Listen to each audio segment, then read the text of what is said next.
Hey guys, we're talking about how not to go nuts, not to go mad in these days of isolation, these days of quarantine.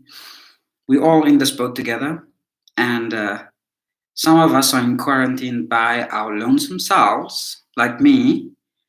And I actually sort of started going into quarantine before quarantine was imposed. I think now it's roughly 3 weeks that I've been uh, living in relative isolation.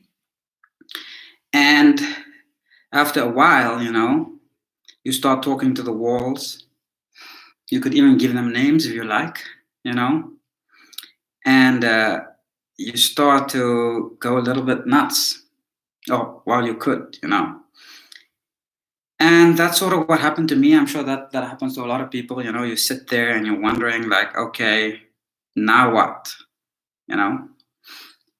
Fortunately for me, I'm not just in quarantine. I work from home. I teach online. So that fills up some of my day. And it's not that, I guess, filling up your day is a problem because I keep myself relatively busy. I always have a lot of things I'm doing. And one of the reasons why you've been seeing me more on YouTube is because, well, quarantine, right? And I was thinking about, how to actually mentally get through the strain of living alone in isolation. And one of the ways I realized, one of the ways that's helping me is that actually I'm focusing on what I like to achieve in this time. I recall there always being a time, when you're real busy at work, you have a hectic social life, you're going out in the evenings, you're hanging with friends, you spending time with your kids and your wives and everything. And you ask yourself, or you wish, you hope, you long for that day when you just have a breather and you'd have time for yourself and you'd be able to read all the books you want to read and listen to all the lectures you want to listen to, and maybe brush up on a new language, learning a new language, um, just any number of things that you just can't find time to do. Well, guess what? Now's your chance. You have the time now to do all those things. And you can focus on how improving yourself would put you in a better standing after the isolation, after the quarantine is done, when the coronavirus is done. So that's a good idea, right? You could use this time to improve yourself, better yourself. We don't know what the world is going to be like when this thing goes away, when the tsunami that hit us, dries up. We don't know whether the job market will still be the same. I'm pretty sure that a lot of companies have realized that there probably is no need to rent expensive buildings when so much of the work can actually be done from home and online. So I think after this coronavirus leaves us, a lot of companies will be considering seriously keeping some of their staff at home that are now currently working from home.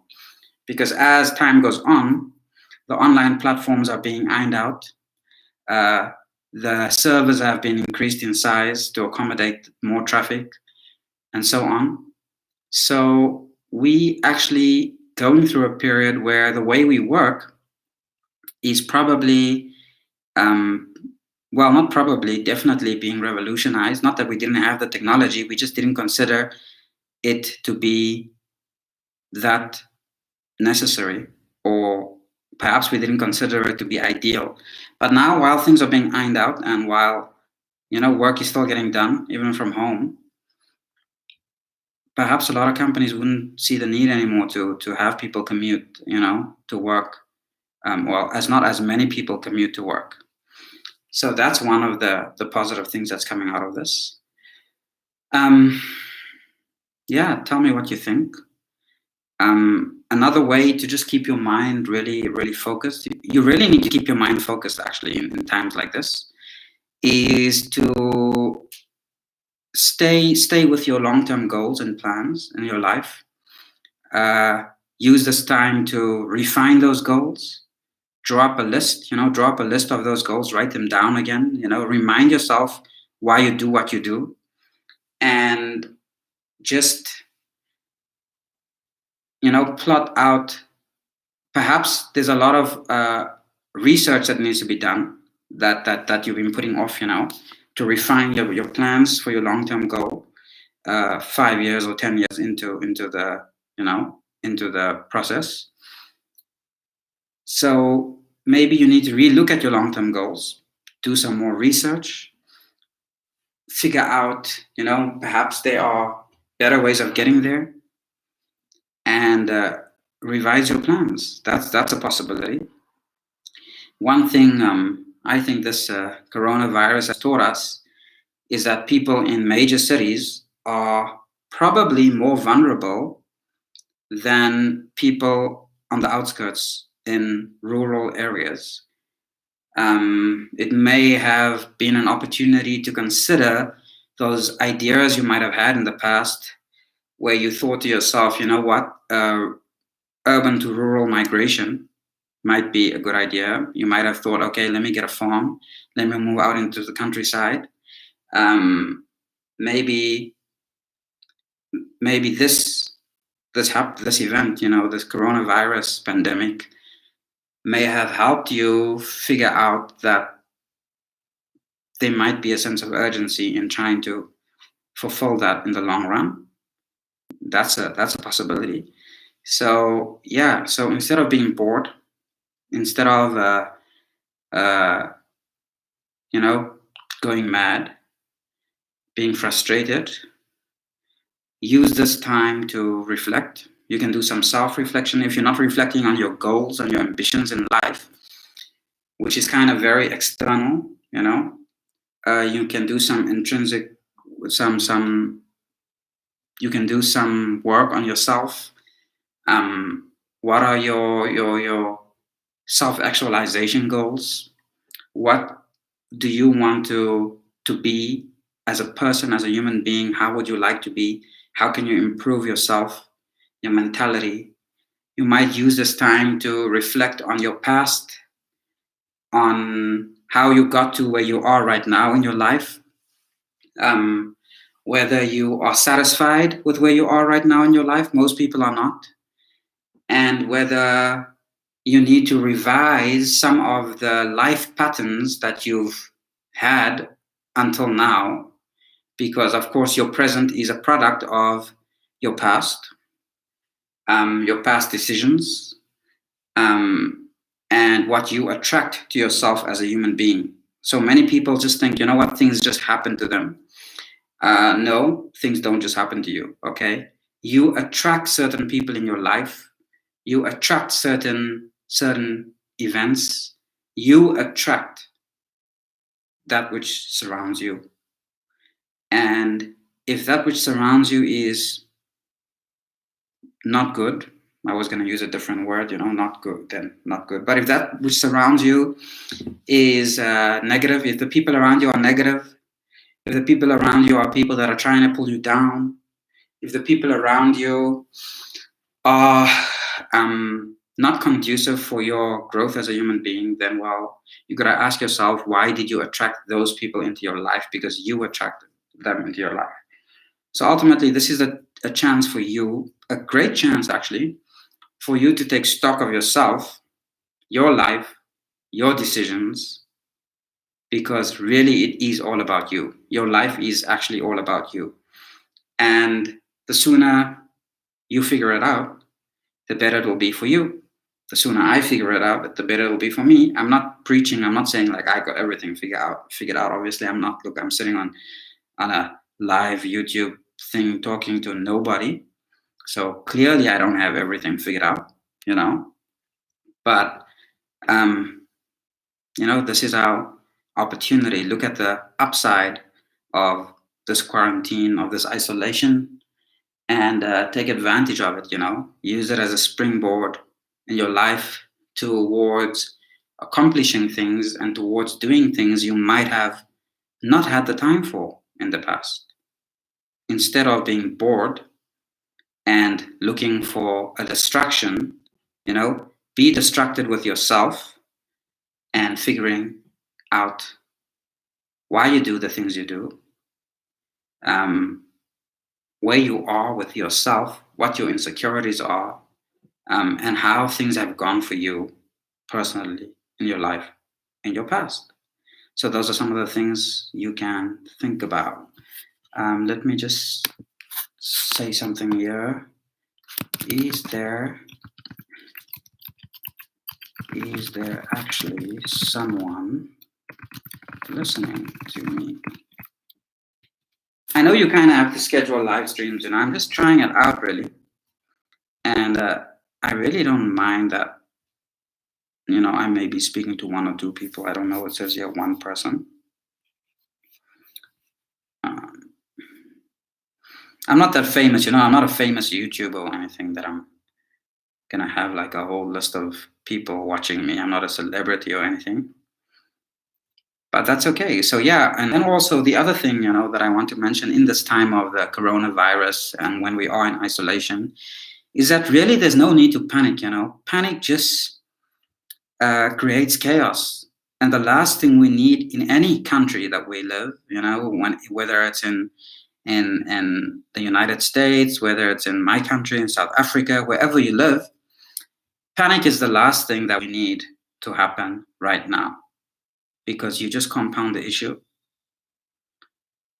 The other thing we ought not to be doing is bulk buying.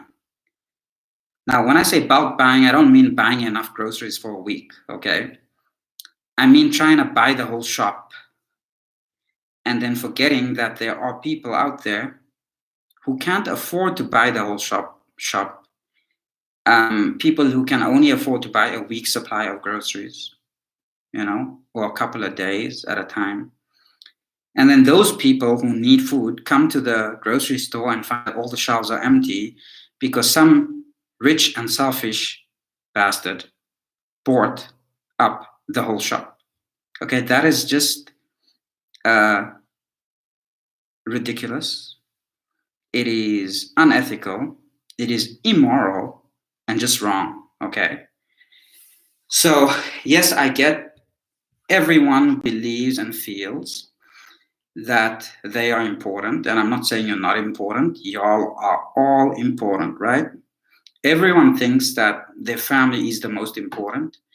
What you got to remember is your family is the most important, or are the most important people to you. But so is everyone's family to them. And the only way, as the coronavirus has taught us, the only way we're going to make it through this or any other pandemic or any other catastrophe that could possibly happen in the world is if we make it through together. And what do I mean by that? Let me just break it down a little bit, okay? Think about it this way. It took one sick person to infect the whole world. Just one sick person in China, okay? And we have a big problem on our hands. And let me just use this as an opportunity to score some political points, for my political views, and not political in a negative sense, just regarding healthcare, for example. Now, let's say, for example, there are some people that can afford very good healthcare because they are interested in looking after themselves well, and we cannot fault them for that. And then the same wealthy person who can afford really good healthcare, ends up catching a virus from a really poor person who could not afford healthcare and who got seriously ill. Well, guess what? The rich person who could afford really good healthcare, dies in the process, because he caught something from walking past a really poor person who could not afford healthcare. So this issue of health, guys, is that it affects us all.